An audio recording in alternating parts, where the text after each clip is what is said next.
teaching have you stressed? Need to laugh off that disaster of a parent-teacher conference? Ready to indulge in those I wish I could say that moments? You're in luck, because you've just pressed play on the top-rated teacher comedy podcast on the planet. It's time for Crying in My Car, a podcast for teachers. Here's your host, the teacher comedian himself, Devin Seabold. Hey-o, Crying in My Car, podcast for teachers. We are recording and also going live over on the Book of Faces. That's Facebook for those of you. Oh, yeah, we'll do that. We'll go live and record on Facebook. So it's pretty cool to see all of the fans. Obviously, you can chime in, comment as well. So you can do some live comments for us. And also, you can listen to the podcast. Let's say, for example, you miss this broadcast. You're like, oh, man, it's too early. I don't want to watch this. No worries. You can look at the podcast the next day. And also, you can go over to Patreon and support us and listen to bonus podcasts as well. It's $2.99. And by the way, if you are a Patreon member, make sure you have updated your mailing address. We send out stuff and just want to make sure that we get it to the home of the people that want it. There are a few Patreon members that showed up to the Zoom party, won stuff, and now we don't have their address. So we're trying to reach out to them, make sure you got that. Shout out to the new Patreons. Jeanette, shout out to you. Jennifer, Elizabeth, shout out to you. Kate, Lynn, Elizabeth, another Elizabeth, Jenny, Fiona, Joanna. Shout out to all the new Patreons. Thank you for supporting the podcast, for supporting the comedy.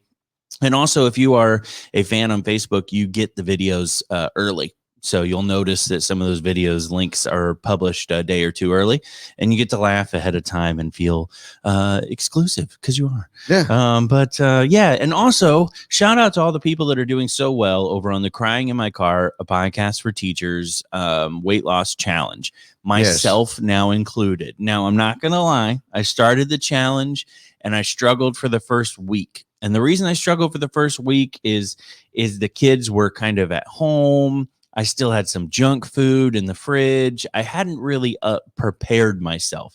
Now, if you're losing weight, the goal is to prepare yourself first. Don't just jump into it because you're not ready mentally, physically, monetarily. You know, you don't really have everything in line. And I prepared myself. I got the fridge full of good food and kind of mentally prepared for what I was going to do and set a plan and said, I'm going to work out on these days. I've been working out. I'm down 6 pounds, Gregory Parrott. I feel pretty good. And I was mad though this morning. Do you know why I was mad, Greg? Why were you mad? I was livid because yesterday I bought this Sola low carb health bread. And it was in the frozen food section at Publix. And I said, this stuff is going to taste terrible, but I have to have a little bit of bread with eggs in the morning. If I'm going lower carb, man, just eating eggs by himself, I'm no bueno. I got to have something to dip it in because I like over easy eggs. And I bought this bread and I'm livid because it's delicious. It's absolutely delicious. And I hate that it tastes so good because now I'm mad at myself that I didn't buy it sooner. You know, there's a lot of health food out there that I think we kind of cross off and we say, I don't know if I want that. But I will say this, the only health food you will never see me eating is all organic, all natural almond butter because I was putting it in my cart yesterday. I was like, oh, almond butter. Oh, look at that. Low carb. Oh, this is perfect. Putting it in my cart. Looked $11.99. Whoop, going back. Yeah. Going back. Not happening. $11.99 for almond butter. Yeah. I was like, are you out of your mind? Well, almonds are hard to catch, and I mean to milk their teats is even harder. And to churn the butter is just right. I mean, they're a very vicious little creature. I have some almonds in a pack at home. Yeah. And it's hard to contain them because I can't stop grabbing them. Almond butter, buddy. Almond milk. Oh, I guess you got to get the almond milk first, and then you got to churn the butter. Thank you, Judy, for the stars, by the way. Those of you online watching and supporting the podcast, listening live on the Facebook, thank you for tuning in. By the way, if this is your first time ever seeing Crying in My Car podcast for teachers, we have almost 200 episodes. So, go back and listen to them.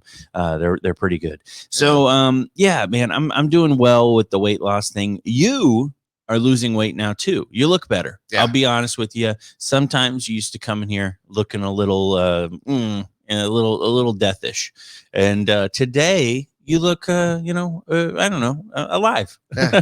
I got a little bit of sleep. I mean, that's true. This move, work, stress, health. It's been a really rough week and a half for me. Right. I mean, a nightmare. Well, our listeners don't even know, but you recently bought a house. Yes. They know that you bought it, but you finally closed. Yes. You moved in. You're still moving in. House. Still moving in. Still getting stuff. It's just hard to get friends together that have trucks. Right. In Texas, it's easy to move. It's like, hey, can you come help me move? Yeah, I'll be right there with my truck. Yeah. Here it's like, which truck should I bring? The yes. F450, F750? Yeah, exactly. And here, not a lot of people have trucks. My buddy Keith, who's and Christy says you're getting ready for that wedding. Is that what's happening? Yes, I am. Yeah. I'm also we're preparing for the wedding, and slowly Angelina, who's also watching right now, she's going to be coming over this weekend and continue her nesting. Getting the house prepared for her arrival in February. Referring to it like she's going outside and plucking branches from the tree and coming in and like that's what she's doing around. she's going to like IKEA and plucking something and Home Goods. Let me pluck that too. Right. Like she's the head putting stuff in the house, but something tells me she's now pulling it out of the house. Like, yeah, she's gonna be like, "Oh, you wanted that man cave in the garage? Well, that's done. I want my car in there now." Right. But no, I got some really really bad news on Thursday. I had posted a video. I don't think everybody saw the videos. I had good news when I first got there. I was like walking in the doctor's office, coming back from my checkup, my blood work. I was thinking I was doing good because I was losing weight. And I'd cut down a lot of stuff. But unfortunately, when you get an A1C blood test, it dates back 90 days. And back when they were like, hey, you're pre-diabetic, you need to, you need to watch what you're doing. I wasn't watching enough. You weren't watching at all, bro. you came in every day with your 12-shot espresso with 7 pumps of chocolate and yeah, but I didn't eat a lot. Oh, that's true. But yeah.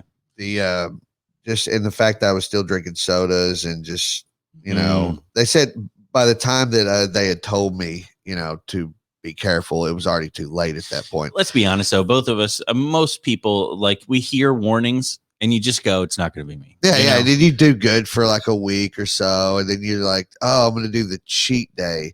And then the cheat day turns into, oh, hey, I'm going to redo the pandemic. Or like, hey, let's play Hurricane. Let me go get supplies and eat them up in the first 8 hours. So what's the end result? What are they telling you?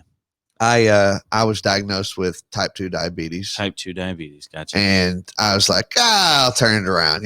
that's my attitude. Like, hey, exercise. I used to be an athlete. I went to college on a baseball scholarship. I'm that guy. I can still whack the golf ball. I can still, I can still do athletic things. I'm just not like, I'm that guy that you see at the bar that's like, oh, there's a dance song, and I kind of go out there and just kind of do that little move, and then I go back and just yeah I'm that guy. So she looked me dead in the eyes and she said, no, there's no going back. There's like you've crossed the line. You can't and I was just kind of standing there. Are you sure she wasn't just doing like you were sitting there in your body by bacon t-shirt and she's like, she was dead serious. Right. And she was not joking. And I continued to try to be joking. And she goes, Mr. Parrott, I don't think you understand the gravity of this situation. And I said, you're right, I don't. Right. And she said, well, I'm going to go out here and get your prescriptions ready. And I'm going to come back in a couple of minutes and we're going to talk. And I said, all right.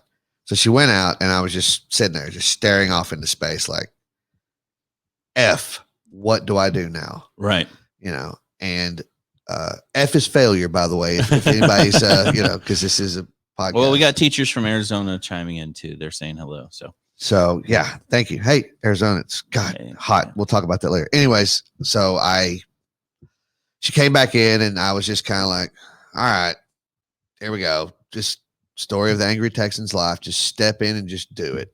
Mm-hmm. And she said, okay, this is what you're going to be put on. You're going to be put on this Metrofilla, blah, blah, blah, blah, the A1C medicine. Mm-hmm. I don't think this is the one where you see the happy people in the commercial walking the dog. And then, cause I'm kind of scared to take any of those just cause I listened to all the side effects that guy lists out. Like they say, oh, playing Frisbee with your friends in the park and you're staring at that, but you're not listening to anal bleeding. Right. You know? So anyway, and she said, you got to get a glucometer.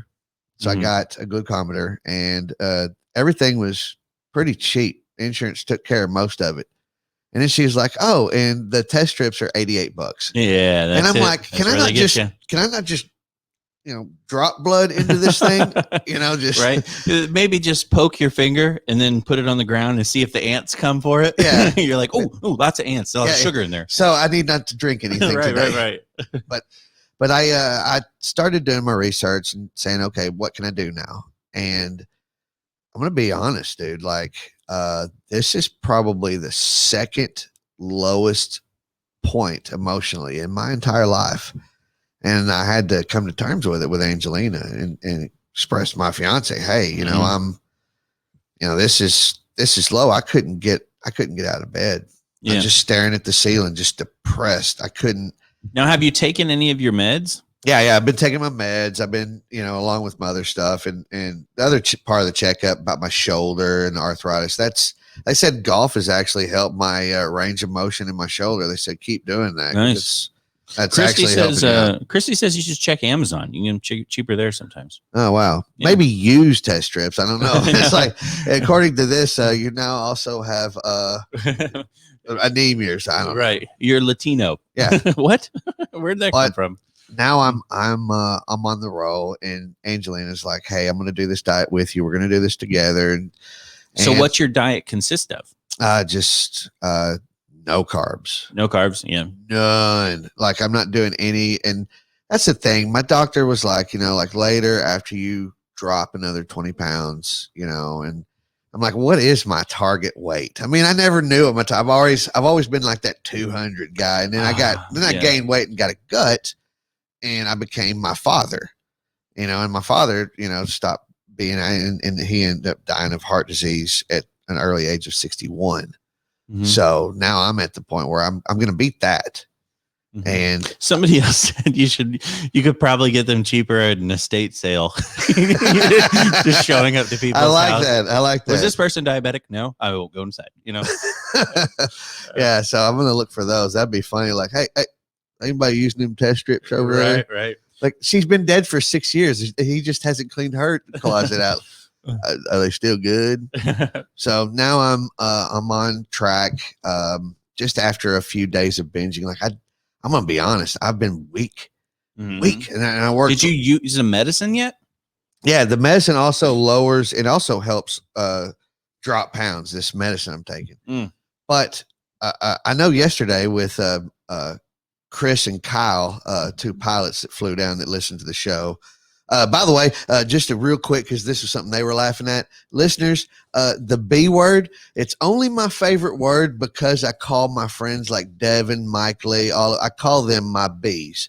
So it is my favorite word to say, not aimed toward women. Boyfriend. Yeah, exactly. That's it. So anyways, so even they were telling me, you know, like, hey, you're not alone in this, but I didn't want to be in this situation. That's the part that's still getting me here and there. And I'm like, I'll just go get a drink. I can't have a drink because it's got sugar in it. I can't do a shot of Fireball anymore. Now, Jack Daniels doesn't have carbs in it. Yeah, but I was actually surprised. Somebody asked the other day. So when you do a comedy show, sometimes people will buy you drinks. Right. And I do not drink. I'm not a drinker. I'll take a sip. I'll make you do a shot with me from time to time. I'll take a sip every now and then. But always, as a comedian, always say yes to the drink that's bought. And the reason you say yes is because then they have to pay for the drink, which helps the venue, and they tip the bartender, which helps the bartender. So you're helping two people. You know, if I denied it, then they don't buy the drink, you know, and nobody benefits. So I was like Googling it frantically because I'm like, how much carbs is in Jack Daniels? Because I was like, just a Jack and Diet Coke, you know. And then I was like, I can't even drink the soda. I was like, you know what, just a Jack straight up, just a Jack chilled.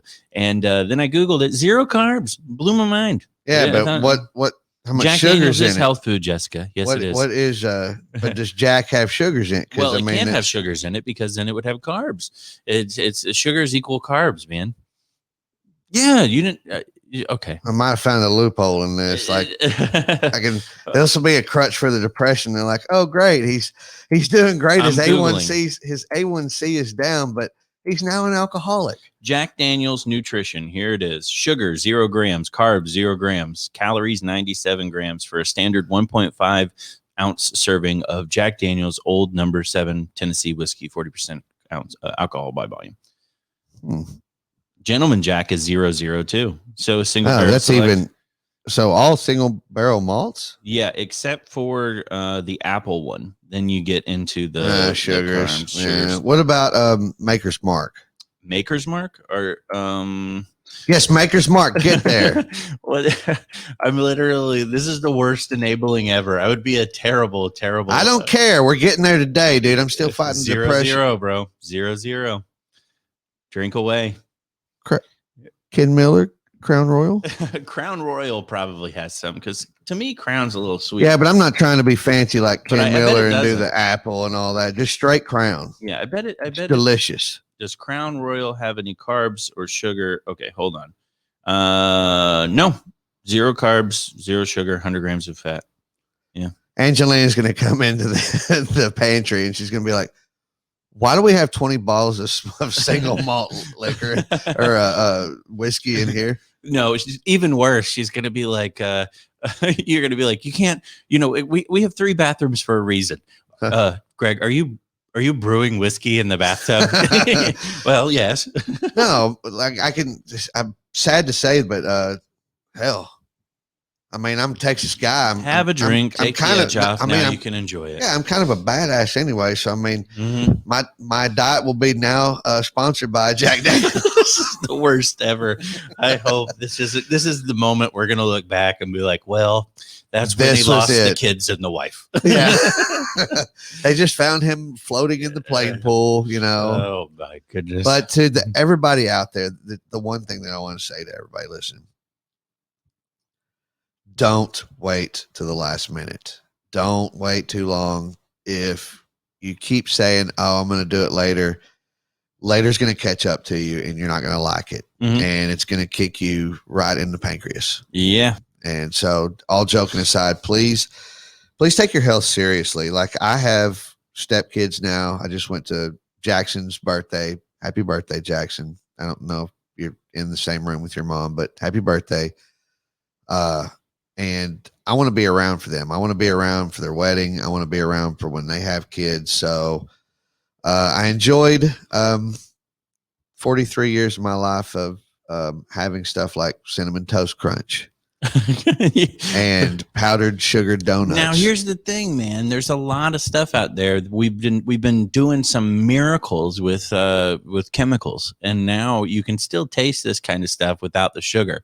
I mean, it blows my mind. I literally had a peanut butter vanilla chocolate ice cream bar last night that had 1 gram of sugar and almost no carbs. It was like 3 carbs. Well, it was a low carb ice cream, and tasted delicious, bro. Angelina made this peanut butter fudge stuff for me last night. And I tried it, and I actually really liked it. Yeah, chocolate it didn't have this great aftertaste, but it has. So the weird thing about that stuff that I've noticed, and maybe I'm wrong, is it has like some alcohols, like it has like an evaporated alcohol, sugar alcohols. So it always tastes a little like this is the face I make every time I'm like, yeah, it's like good, but you're like, it's like Coke Zero. It's like you start drinking it and you're like, oh, I'm thirsty, and then that aftertaste, you're like, but I'll tell you, man, it really does kind of clear it. to where you're like, all right, I've got my fix. Like, you know? okay, here's an example. My coffee, I had just the no whatever, zero whatever creamer in it right now. Brought it in the thermos, brewed my coffee over here because it didn't take the coffee maker home. Mm-hmm. So this is the face I make when I drink this every time. And Angelina noticed it. I can't not do it.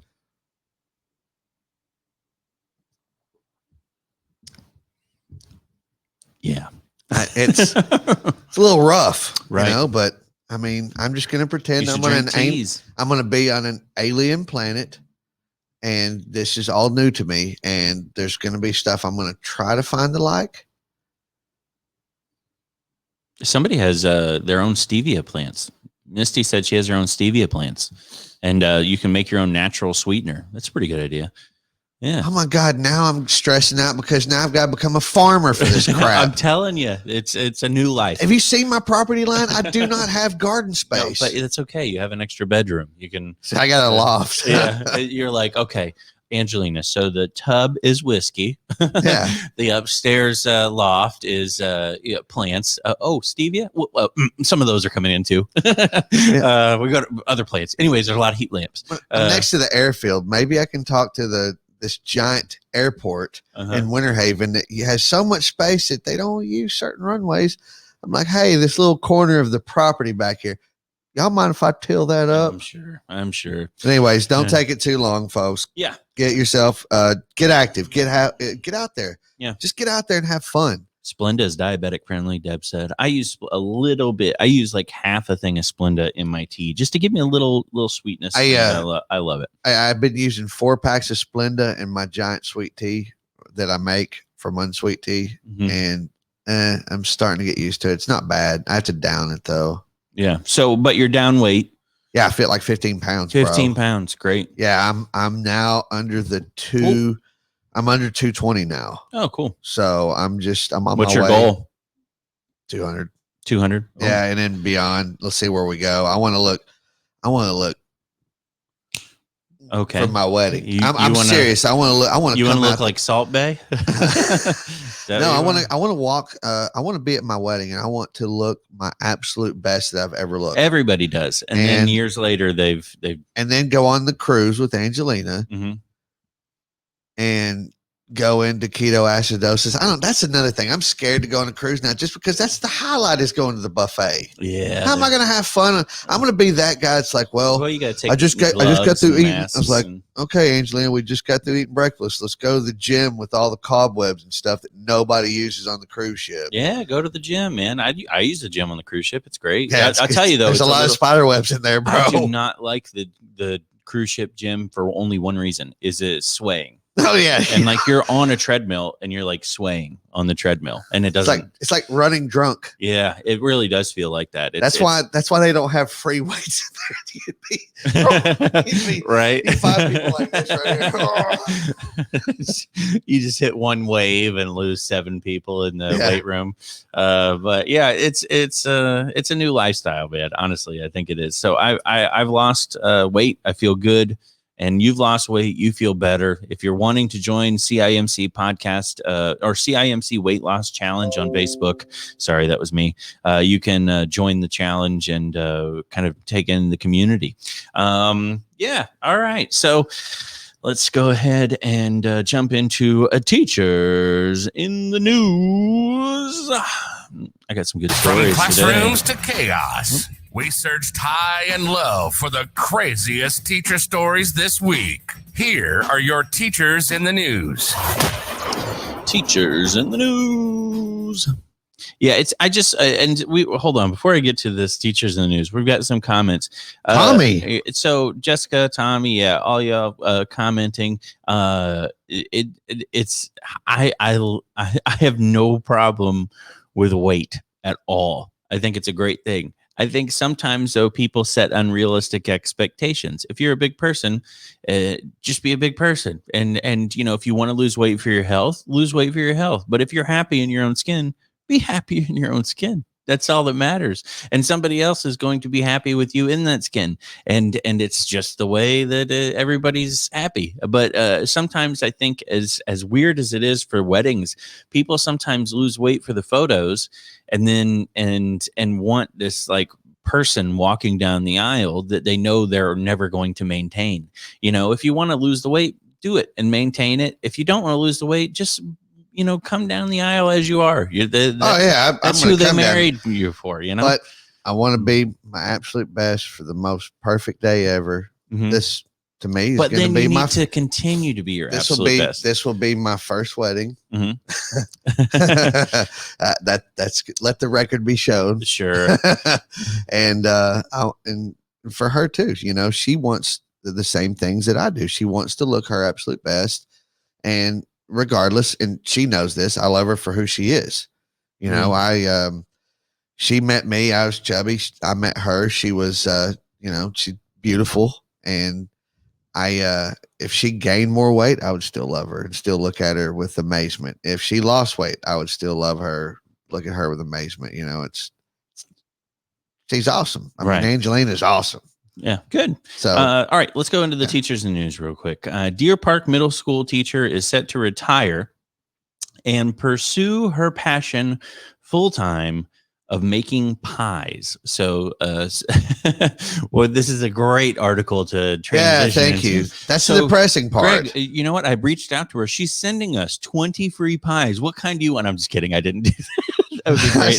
So this is the moment that Greg actually does. Apparently, Patty Adams won a blue ribbon for her cherry pie when she was a kid in 4-H. She still has that ribbon to this day. After 34 years of teaching at Deer Park Middle School, Adams is retiring to pursue pies full time. Apparently, in 2014, she launched her own business, Patty's Pies, and is selling her handmade treats at local farmers markets. And since then, she has juggled with her job as a PE teacher and with her baking business. And I guess that now is the time, more than ever, to pursue her passion of baking these pies. Seems like it's been a lifelong passion. She said all of her pies are vegan, so that's good. She doesn't use any large shortening or butter. Now we're kind of on this. Yeah. She still uses the Betty Crocker pie crust recipe she learned when she was a child, though. And apparently she's got a huge blackberry patch near her house. Her neighbor has raspberries. He lets her trade for cherry pies. They apparently have tons of rhubarb growing. So these are like natural homegrown pies. And her most popular pies do include banana, chocolate, and coconut, and some specialty pies from family recipes. So it's pattyspies.com if you want to support a retired teacher who gave 34 years of service and is looking to move into her passion. I always support that because it's something that I did. Patty's, Pattis pies.com. Here's my question. Okay, how old is she? Well, it says she's been teaching for 34 years. So I'm going to guess she probably started in her 20s. So she's probably in her late 50s, early 60s. Okay. Maybe. And so when did she win that ribbon? It says when she was in 4-H, a kid in 4-H. So who knows? It just depends on when probably I'd say junior high or something like that. Okay. That's about the time that the song Cherry Pie by Warrant came out. Are you saying that Warrant inspired her to make the pies? I want to know. I want to know from Patty herself. Like, who inspired you to make this pie? Was it Warrant? Yeah. Yeah. Maybe. She's my cherry pie. R.I.P. to her, by the way. What? R.I.P. to her, by the way. Yeah. See if she'll send us a vegan pie. The cherry Warrant. Oh. Didn't that girl die recently, Tawny Katane? Yeah, she did die. Remember? Yeah, but that was White Snake. Was it? Yeah. Well, then who's the cherry pie girl? I don't know. I just remember there's incomer dad walking 6'4". Right. Next said, you ain't gonna swing with my daughter no more. Okay, next one. Tampa teacher and YouTube sensation Marlon Wood is using hip hop to bring positivity to students' lives. He's got his rap alter ego, Bruce Wayne / Dark Knight. He is a man of many talents. So he's a teacher, a hip hop star, a former football star at the University of Washington, a military veteran, and the son of a Tampa Bay Buccaneers legend, apparently. I don't know who, though. What's his last name? Wood.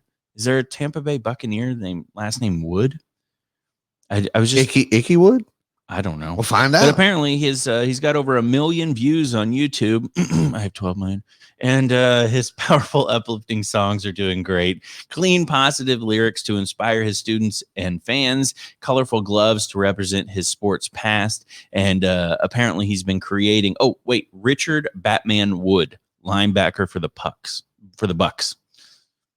Oh, this must have been during the horrible years. I see. I don't remember that. I don't. I'm a Richard Cowboys Wood, guy, so I Batman. wouldn't know a lot of the old, like when we were sitting in that Mexican restaurant with all the obscure players. I was like, "Who's this guy named Brisby?" You know, like I've never heard of. You know what? This is a great idea, and I think the fans would love this. Hey, this dude's in Tampa, right? Yeah, he's in Tampa. Dude, let's reach out to him. Let's have him over in the studio. Yeah, that'd be great. So definitely, I'm interested in that as well. So yeah, definitely. Hey, would you guys like to see him in the studio? I mean, you're watching live. I mean, that would be cool. Yeah, we'll get him in. Marlon, Yeah. there's also another rapping teacher over in Tampa that I tried out with America's Got Talent. He was real good. I don't know whatever happened to him. He didn't make it on the actual show, but if Marlon wants to come on, that'd be fantastic. He's got, like 1 million views on YouTube, and I could lend him a few tips of the trade, you know what I mean? Just kidding. He would probably get our views up. All right. Now this one's an interesting one. Okay. Patricia Patty McCandless left her high school 53 years ago and got her master's degree in library science. And she went on to teach. Now, apparently this teacher, when she passed, decided to leave all of her money, over $500,000, to her original high school. And people don't really know why she did it, because she didn't leave like this is why, this is what we want to do. She literally like excluded her friends and family and left her money all to the local high school, her whole estate, in order to further the students' education. Apparently she just wanted to help out the kids. I mean, I guess that's fantastic, but apparently gave a massive donation, and she left $471,000 to her high school.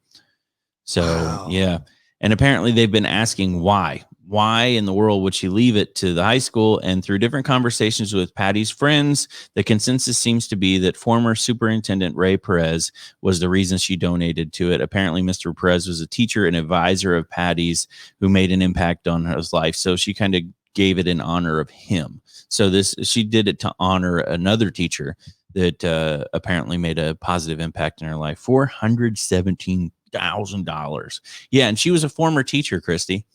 That's like the fourth teacher we've recorded on here that had like over $1 million saved up. And I'm like, are they just, I mean, where is this money coming from? I don't know. Thanks, Jessica, for the stars. Appreciate it. Kirsty, yeah, I don't know. I have no idea. It's weird because in my hometown, I used to, I'd come to school and then I'd hear about, oh, teacher so-and-so, her and her husband, they went to Vail, Colorado this spring break. And I'm like, but she's a teacher. I was like, yeah, but he's a rancher. That's just what she does for a living. He's a rancher. They got money, and I'm like, damn. But then I find other teachers throughout life that just saved really good. That's all they want to do is just save money, and they never spent any money. And their husbands were the same way. And then all of a sudden, the teacher retires, and you're like, oh, y'all are leaving our hometown, and where are y'all going? Oh, we're moving to Florida or something. You always find those teachers that just save really good. Mm-hmm. Now, one of the reasons we can't save up enough money as we want is that in North Carolina, their local Senate, or their Senate, a state Senate, passed a budget. Okay. And that budget was $25.7 billion spending proposal. They passed it yesterday. All right. Now, apparently, they learned last week that their income was $1.9 billion more than they had anticipated. They actually made more money than they had more money available. $1.9 billion more. They decided to, instead of using that $1.9 billion for anything, they just stuck to the original $25.7 billion. Oh, that's notable. You're going to stick to your original budget. You're not going to increase anything. But they decided at the last second to cut tax rates for the general population and forego the raise to teachers. So the teachers won't get the raise that they were originally going to give them. They had originally said they were giving them 4.9% proposed budget increase. Instead, they are giving them exactly, I believe it is 1.5% raise. So they had an extra $1.9 billion and decided to pass the money that they were going to, save, obviously, onto the taxpayers instead of helping out the teachers with the original planned raise that was in the original budget. They actually had extra money in their pockets and still decided to go with that proposal. If I was every teacher in the state, North Carolina? North Carolina.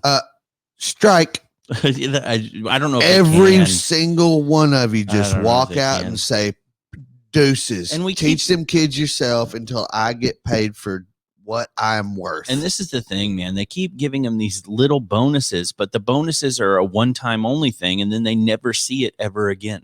They never see it. They want raises. They don't want bonuses. They want raises. Yeah. They want consistent money they can rely on every year. And this is the thing too, man. Some of this stuff angers me. So in Florida, our governor, Ron DeSantis, is giving teachers $1,000 bonus. I know. He's like, here you go, $1,000 teachers. But this is the weird thing. This is how it's so political. We'll never see it again. And it has no lasting impact to teachers, is that $1,000 bonus for the first time ever, Gregory Parrott, is coming directly from the governor's office. The state is issuing the bonuses. They're getting bonuses checks from the state. Normally, they would give it to the local districts, and the districts would then give it to the teachers. It would come from the school. They would just give the money to the school and say, here, give them the bonus.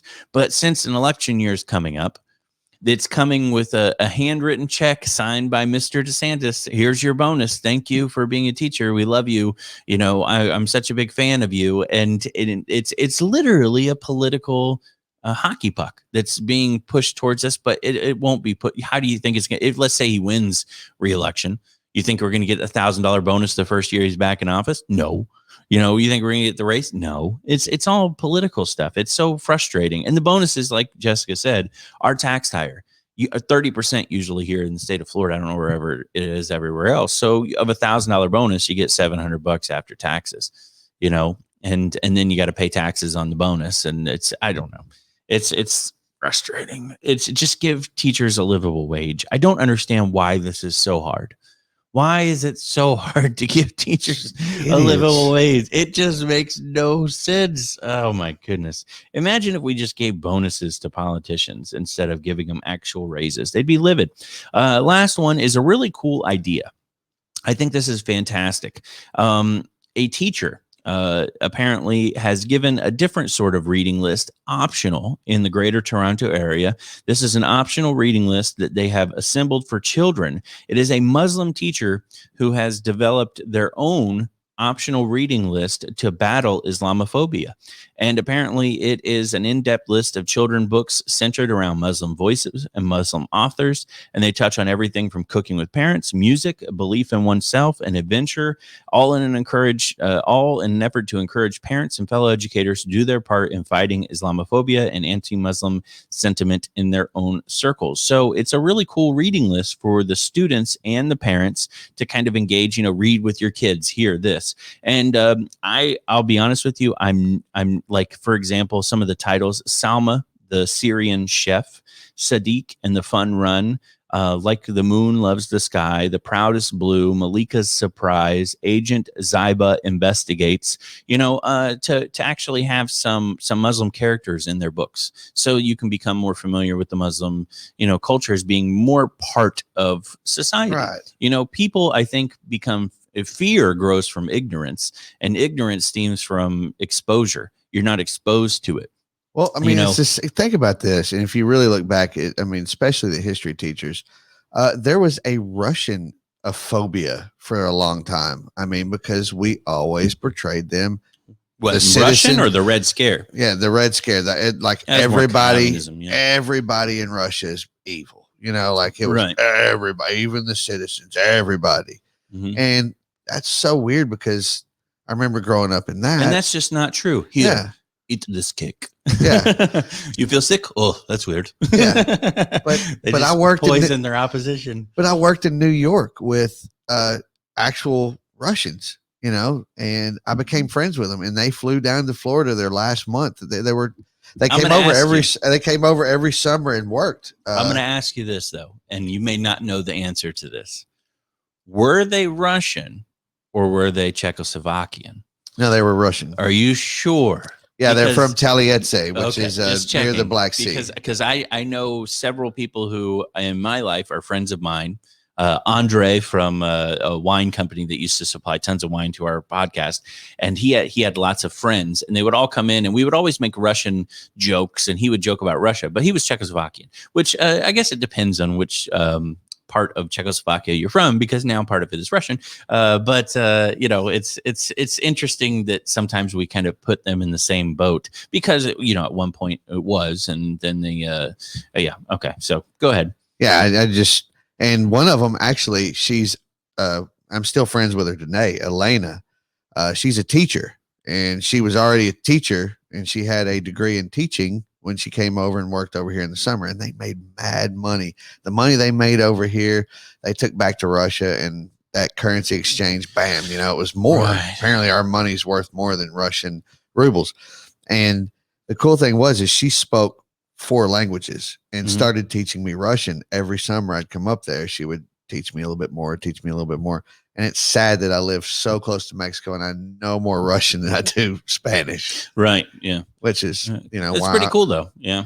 But I always give a shout out. There's teachers worldwide that go other places, that travel, that work hard. So we're all the same, whether you're Muslim, whether you're Jewish, whether you're in the Gaza Strip, whether you're over in Kazakhstan, whatever. If you're a teacher and you're out there trying to pass on knowledge, you are doing like the best thing in the world. Yeah, but like Christy says, this is a big red state issue. There's a lot of fear going around about, you know, truth and cultures and things, and it has to do. I also think that we name stuff wrong, because critical race theory is a very harshly named thing.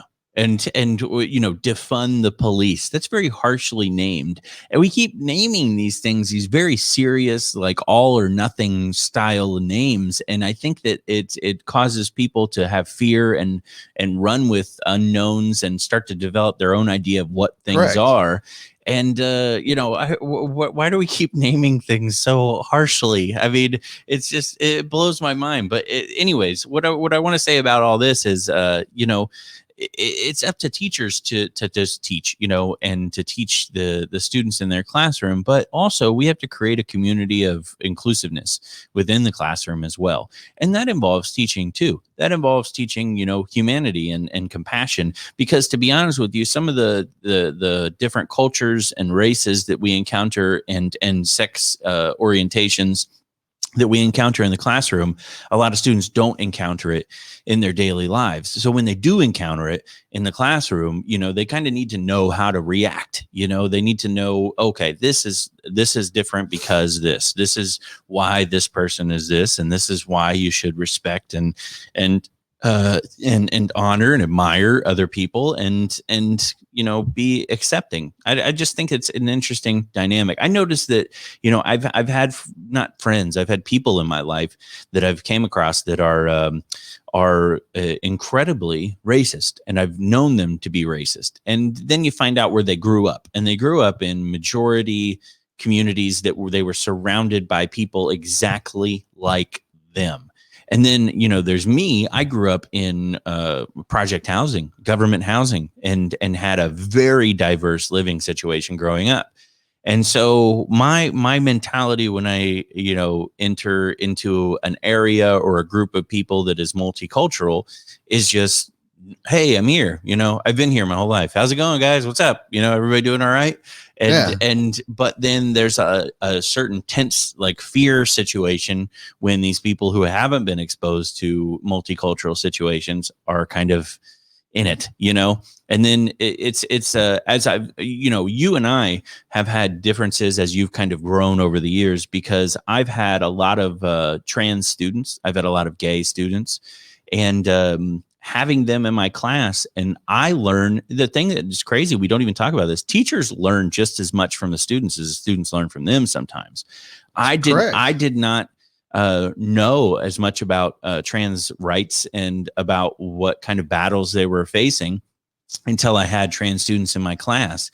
And, it was so funny because the people that are so out of sorts 99% of the time are the adults. The kids perfectly fine with it. The kids are accepting of it, and the students all embrace it a lot easier than we do because they're growing up around it. They're like, oh yeah, Carla, that's my friend. Yeah, she's trans. Okay, so she's been my friend since grade school, and I've been with her, through her transition, and everything's fine. And then we're just now encountering Carla at a high school level age, and it's like, hey, my preferred pronouns are this is my new name, and this is the name I want to be referred to as. And some teachers push back, some teachers don't. Some educators and outside people try to influence education and what goes on in our classroom, which I think is crap. I don't think outside people need to have a say in the education of these children and what goes on in my classroom walls. But, I started to learn. I'd be like, okay, so, and I would have conversations that'd be like, so, I'm just curious, what's it like? What have you, and I don't get too personal. I let them kind of tell me, oh, I haven't told my parents yet, and I'm like, oh, really? That's tense. Do you want me to, refer to you differently, in official terms, when I send emails? Are you worried they might see something, because I have to protect them just as much as inside the classroom as I do outside the classroom. And I start to kind of learn, comfort levels, which stage they're at and all that other stuff. And it's a big experience. James Yan, comedian friend of ours, he had a son that transitioned he had a daughter that transitioned over to his son. And in the beginning, he was very much supportive, but terrified, didn't know. And like one of the things was he was always like walking on eggshells. He's like, what do I say? Do I do this? Do I do that? How do I embrace this? He's a comedian. He's like, do I joke about it? What do I say? And now, I mean, it's just second nature. He's like, yeah, my son, my son. And he keeps saying his son, and the transitions there, everything's fine, fully embraced. I've got 4 sons, he's totally on board. It just takes time, knowledge, and, being in it, which is something that a lot of people don't have. Change causes fear, and that's understandable. I mean, I'm still not 100%, because I have, my strong Christian values, but the thing here's religious things can interfere with your but in the way I stand in Christianity is like, there's only one person that can make the decision of judgment, and I don't think he's the cruel God that a lot of people make him out to be. But what turned it around for me was in Texas. Mm-hmm. My former brother-in-law, who was married to my sister Tissy, Tommy Ford, one of the biggest, baddest, like just straight up man, dipped Copenhagen for like 30 years, just drank Budweiser in a can, drove a box Chevy. I mean, the dude was straight up America. You know what I mean? And he was a construction guy, and he was a, tough worker.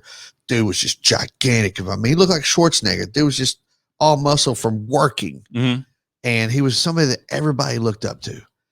And he had my nephew and he had my niece, and they're very successful in their lives now. And he had a daughter with his new wife. And I still call him my brother. I mean, that's just how it's always going to be. But his daughter, Courtney, later after high school, decided that she was going to be a guy. Mm-hmm. Transition, sure. And made the transition, is now Chase. Mm-hmm.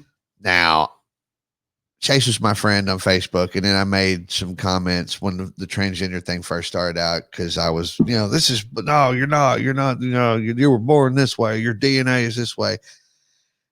But it's not my body. It's not my life. It's none of that.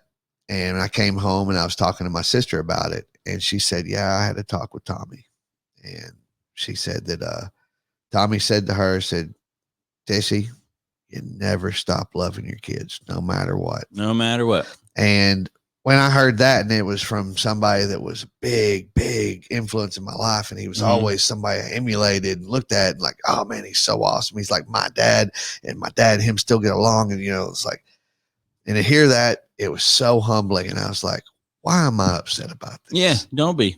Yeah. And I realized, you know, people are people. I've met some of the weirdest people. I've met some of the just strangest individuals, but I've met some of the most kindest people in my travels.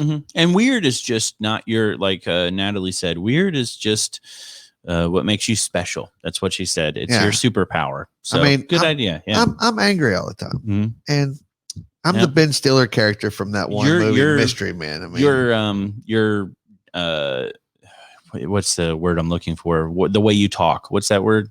Dialect or my accent. That's what I'm looking for. Accent. Your accent is considered weird to some people. Yeah, you know? It is. I get people all the time like, where are you from? Yeah.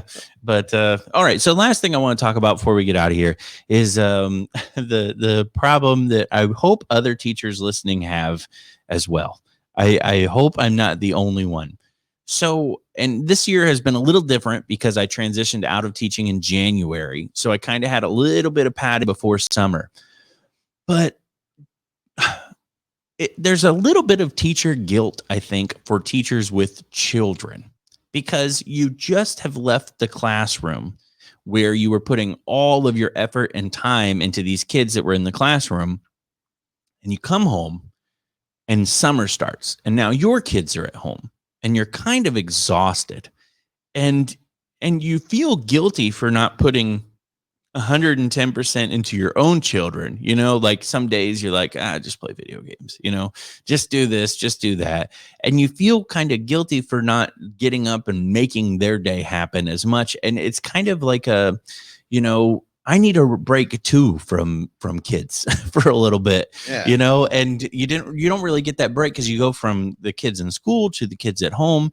And I don't know if there's other teachers out there that are battling it, but it's got to be like it's kind of a mental thing, because you almost feel like you're neglecting your own children because you're spending so much time thinking about the other kids. You just really have, you know, spent your effort on the children at the school, and it's so hard to split. Now, I mean, I'm exhausted at the end of the day. I have fun with them, but sometimes I'm like, man, you know, I just need a little bit of time to myself, you know, and you feel guilty. You feel guilty, like you're not being a good enough parent. But I don't know. I don't know what your thoughts are on that. But yeah, Christy said she's kicking back right now. While her kids are at the pool with dad. You know, when you have kids though, you just, I don't know if it's a guilt thing or you just feel like you should do more. I mean, it's so funny to me because teachers will go to school and set up stations for 27 children where they'll put art packets there and clean paintbrushes and make copies. And then your own kids are like, can I draw? It's like, why? You know, it's like, you want to draw? Oh my gosh. I got to get out the paper and I got to get out the crayons. Can't you just do something else? And you're kind of exhausted from the other kids. And I don't know. It's kind of a weird thing that I've battled with in the past where I'm like, man, I should be putting more effort into this. And then you're like, I don't know. Maybe I see some people definitely agreeing, you know, but yeah, guilt is for suckers, or some people not agreeing, you know, but it definitely is a weird thing to me where I feel like I should do more. I feel like I should be keeping my children entertained 24/7, but then I realize that's such an unrealistic expectation, you know, that I'm not. And then also, you know, you kind of feel like you should be prolonging your child's education during the summer. You know, if your kid is reading and you feel like you need to read and teach them. Any teachers out there feel like you need to teach your child during the summer? Like they're losing out on things, but then you go, well, the other parents aren't teaching their kids during the summer. No, that's incorrect. My parents took me on vacations every summer, and they would take me to historical markers, and then they would tell me like there'd be like a historical marker, and especially Texas is great for this. And they would stop and pull over the road. And my dad would read it to me. And he said, now just imagine, out in this field, 100 years ago, there was a battle, and, they took me to Civil War, But was that for you or for the family? That was for the family, but it was also at the same time they tried to teach me a lesson or teach me about something. When we went to the USS Alabama, my dad just showing the bunks. He's like, imagine this, you and your buddies are here every single day, but you got to do a lot of work, and you only get a few times. There's no Nintendo. There's no, and they gave me all of these opportunities to learn. I mean, they presented it to me. My mom's biggest thing that she continued to instill in me, and to this day, is those that don't know history are doomed to repeat it. Yeah. So you learn from mistakes, learn from everybody else's mistakes. That's why I cannot stress enough to the people out there that are borderline diabetic, get on this weight loss thing and stay with it. True. Learn from this. Yeah. But yes, you have the opportunity in the summer. I think you, as parents, should always find an opportunity to teach. Teachable moments. Yeah. See, I find that I'm teaching my kids to pick up their toys and keep the house clean. And then I go crazy. I've got to teach my kids to cook too, apparently, because, they're 5 and 6 now. And what's funny is I'll tell you this story. So I will wake up just after them. So they'll get up about 7:30. They usually go out and they'll put on TV and watch some cartoons, maybe play a little video games. But as they've gotten older, they've started to figure out how to open things. So like now I come out and the apple juice is open and there's cups on the counter. I found some weird stickers today on the trash can. And I was like, why are there stickers on the trash can? And then I realized it was from the label that was holding the chocolate chip cookies closed. And then I opened up the pantry and I noticed that the Cheetos were not quite sealed like I had yesterday.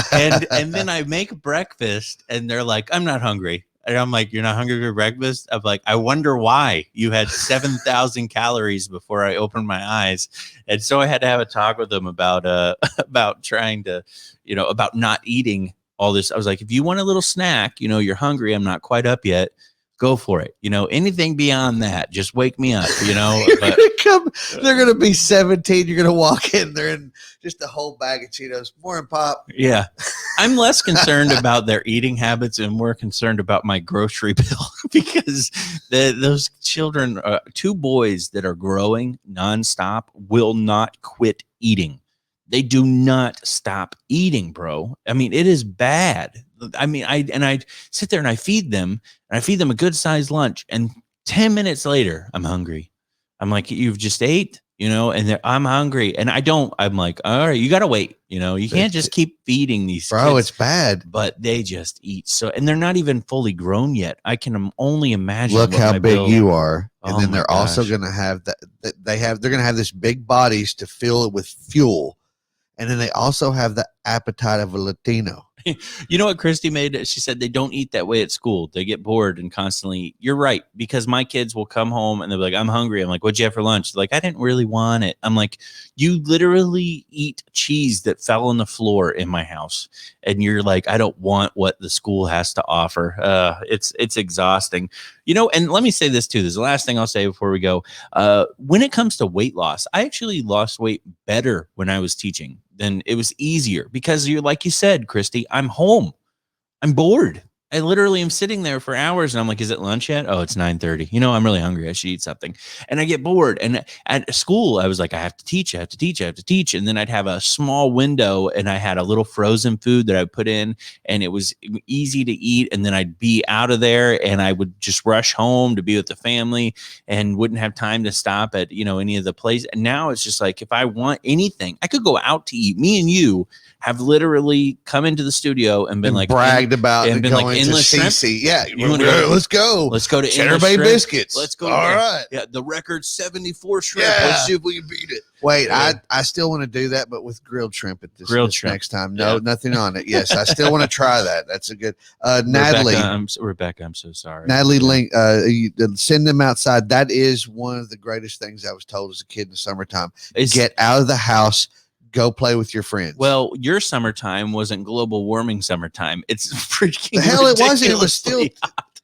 It's 115 in Phoenix. Go outside, kids. And then you go, what's that smell? You look outside and you've got the guy from Beetlejuice that's smoking a cigarette outside that's like burned. They come in with these perfect tans and you're like, oh.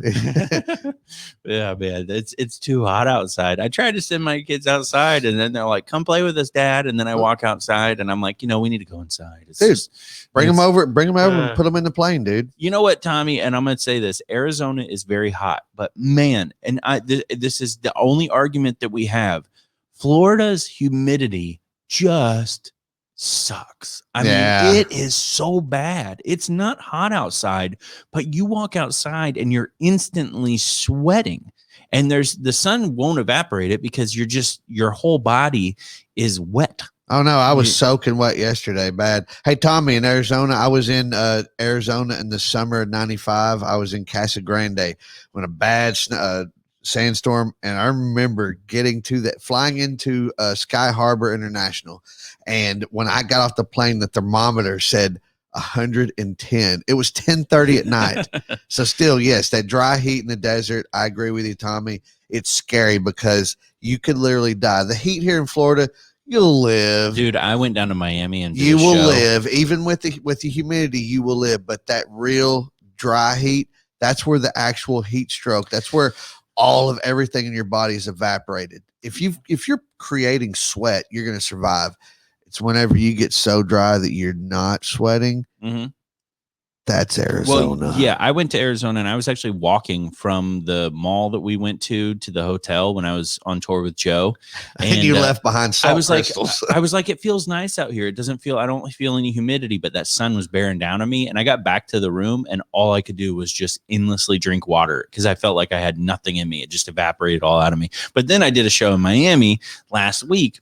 And I was in dead center of South Beach in the middle of no breeze whatsoever. And I was just like, this is miserable. Why do people live here?